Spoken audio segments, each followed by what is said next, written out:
Bem, vamos dar continuidade aqui ao nosso estudo das equações de Maxwell.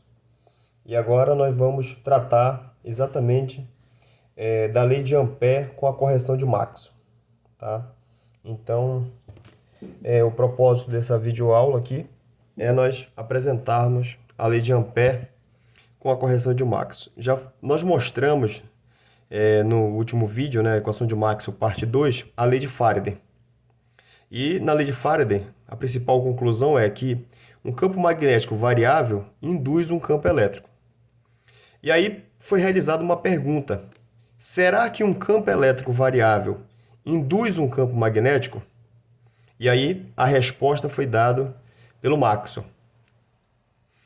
que é o propósito da nossa aula, é nós apresentarmos a lei de Ampère com a correção de Maxwell. A correção de Maxwell está associado a um termo que vai apresentar um campo elétrico variável no tempo. Esse campo elétrico variável no tempo desempenhará um papel de uma corrente elétrica. Será chamada de corrente de deslocamento. Até esse presente momento, né, nós apresentamos a lei de Gauss na eletricidade, que o divergente do campo elétrico é ρ sobre ε0 na sua forma diferencial e na sua forma integral. O divergente do campo magnético é nulo, consequentemente não há presença de monopolos magnéticos, e que um campo magnético variável temporalmente induz, né, um campo elétrico em um circuito. Então, esse é o resumo do que nós vimos até esse presente momento. Agora, nós vamos falar sobre a lei de Gauss, a lei de Ampère. E para falar da lei de Ampère, é necessário falar da experiência de Ørsted. O Ørsted percebeu, né, que se você tem um fio elétrico sendo percorrido por uma corrente I, ao redor dele vai ter um campo magnético circulando essa corrente. Essa descoberta do Ørsted, ela está associada ao fato de que o Ørsted sabia que corrente elétrica de alguma maneira afetava ou produzia campo magnético. Na época de Ørsted, ele trabalhava em uma biblioteca, um dos trabalhos que ele tinha, e ele tinha lido que as bússolas dos navios, quando ocorriam descargas elétricas, descargas atmosféricas, as bússolas sofriam deflexão. Então, de alguma maneira, os fenômenos atmosféricos estavam associados à presença de campo magnético. E aí, só que naquele momento não era conhecido ainda que os fenômenos atmosféricos tinham uma origem elétrica. Então, quando o Ørsted observa, né, que corrente elétrica sendo circulada em um fio, ela modifica a posição de bússolas, é porque a corrente elétrica, ao redor dela, tem circulando, né, um campo magnético, aqui dado pela regra da mão direita. E aí, coube, né, ao Biot e ao Sarvar realizar a demonstração matemática de como calcular esse campo a partir dessa corrente. A primeira observação é que o campo magnético é proporcional à corrente, assim como o campo elétrico é proporcional à carga. E para um fio, a gente pode argumentar que o campo magnético será proporcional ao inverso da distância. E esse R aqui a gente pode escrever em coordenada cilíndrica por argumento de simetria. E a gente consegue mostrar, né, que o campo elétrico de um fio infinito, utilizando a lei de Gauss, né, está aqui um fio infinito. Você imagina uma superfície cilíndrica envolvendo esse fio, essa superfície tendo um comprimento L, por exemplo, só existe fluxo através da superfície lateral. Então, se nós usarmos a lei de Gauss, né, a integral de superfície de E escalar dA é igual a carga interna sobre ε0. A área que nós estamos considerando aqui é a área lateral. Ela vale 2πr dl nl chapéu, onde esse n chapéu é esse versor, né, ao longo da superfície lateral, que eu vou escrever que ele é paralelo ao campo. Está na mesma direção R chapéu. Então, eu consigo mostrar facilmente que o campo elétrico é inversamente proporcional a esse R. Da mesma forma, a gente pode utilizar nesse argumento no caso de um fio, né, sendo percorrido por uma corrente, o campo magnético também deve decair com 1 sobre R. Se o problema apresenta a mesma simetria cilíndrica, né, então, assim como o campo elétrico, o campo magnético deve cair também com 1 sobre R.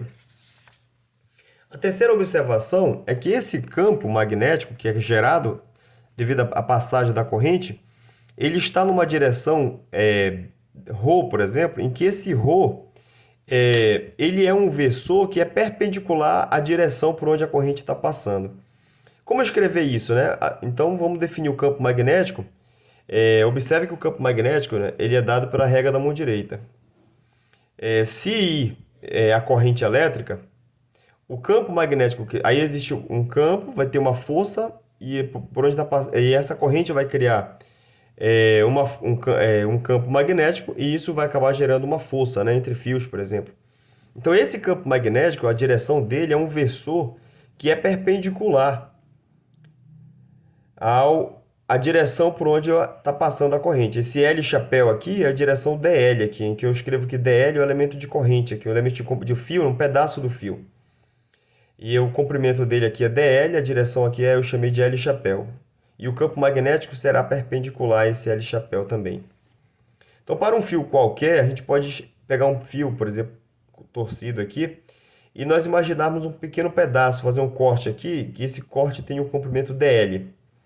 Ele esteja situado a uma distância R' de uma determinada origem, e eu quero calcular o campo nesse ponto bem aqui, ó, no ponto R. A distância entre R e R' eu chamo desse Rzão. Então, o campo magnético é proporcional à corrente e também é proporcional ao comprimento desse fio. Por quê? Porque o campo elétrico não era proporcional à carga. Aqui a carga está distribuída ao longo do fio, então o campo magnético será proporcional ao dl.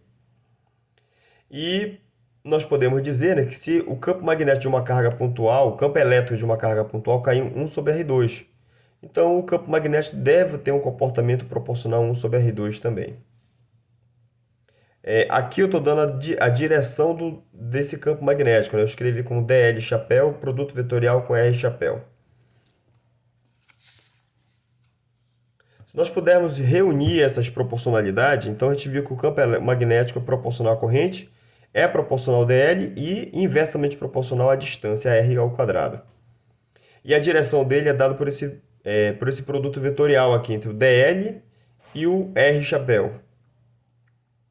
Se nós colocarmos uma constante de proporcionalidade adequada, que é o μ0 sobre 4π, em que o μ0 tem esse valor aqui, o 4π vezes 10 a menos 7, Newton dividido por ampere ao quadrado no sistema internacional, então o campo magnético será o μ0, que é Newton por ampere ao quadrado, a corrente, que é ampere, o r ao quadrado é a distância no sistema internacional, vai ser metro ao quadrado. E o dl aqui também em metro. Consequentemente, o campo magnético vai ser Newton por ampere por metro. Essas três constantes no sistema internacional, a gente chama isso aqui de Tesla. E passa a ter o valor de 10 em 1 Tesla tem um valor de 10 a quarta Gauss. O Gauss também era uma unidade bastante utilizada até tempo atrás. O campo magnético criado pela Terra é 10.000 vezes menor do que 1 Tesla. Então, é 10 a menos 5 Tesla. Desculpa, 10 a menos 5, né? 100.000 vezes.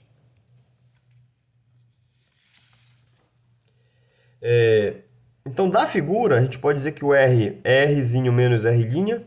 O módulo dele está escrito dessa forma. Eu posso escrever esse campo dB aqui. Aqui é o vetor R chapéu, então, que é o vetor R dividido pelo módulo dele. Está aqui a lei de Biot-Savart. Tá? μ0i sobre 4π. O produto vetorial entre o elemento de comprimento dl com R menos R' dividido pelo módulo de R menos R' ao cubo. É muito parecido, né, o comportamento. O campo elétrico de uma carga pontual e do elemento de carga dq, né, agora o campo magnético gerado por uma corrente I, né, de um comprimento dl. Tá aqui as semelhanças entre as duas equações. A lei de Ampère.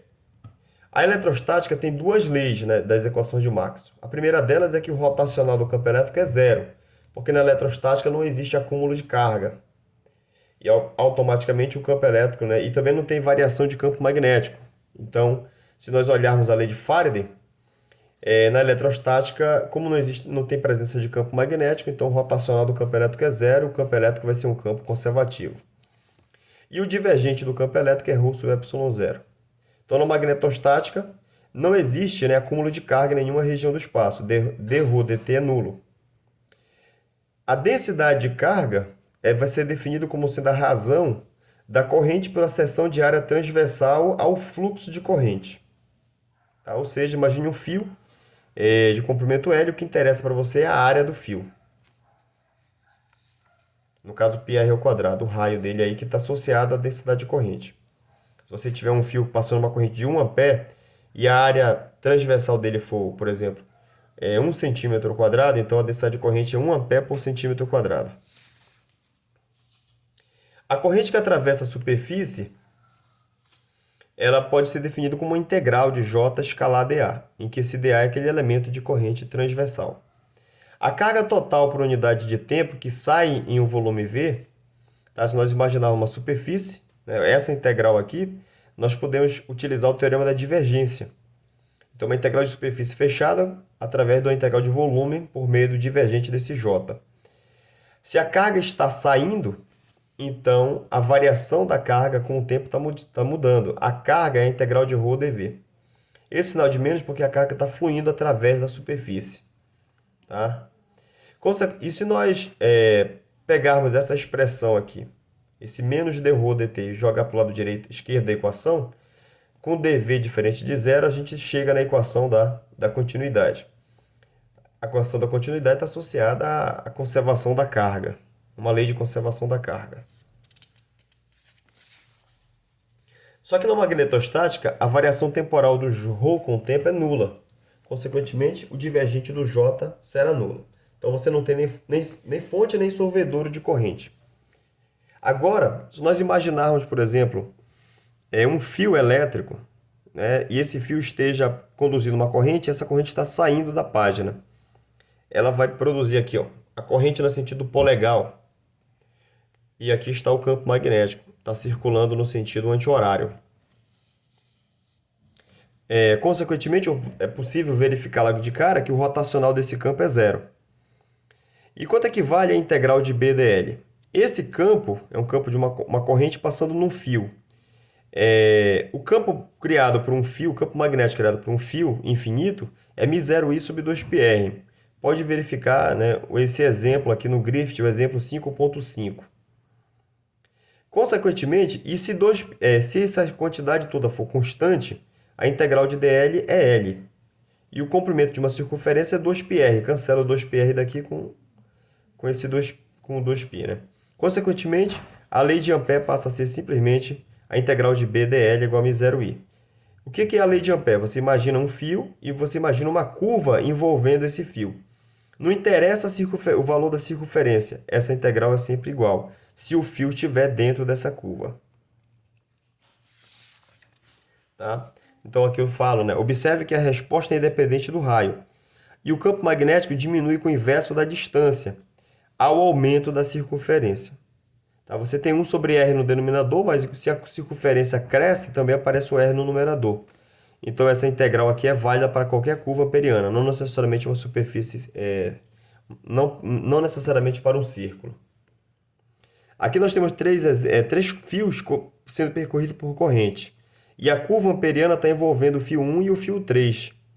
O fio 2 está fora da curva amperiana, então ele não está sendo atravessado, ele não está contribuindo para gerar campo magnético na espira. Consequentemente, o único que vai levar em consideração nessa integral aqui é o fio 1 e o fio 2. E você leva em consideração o sentido da corrente. Então, a integral de B dl é μ0 vezes a corrente que foi envolvida pela curva amperiana.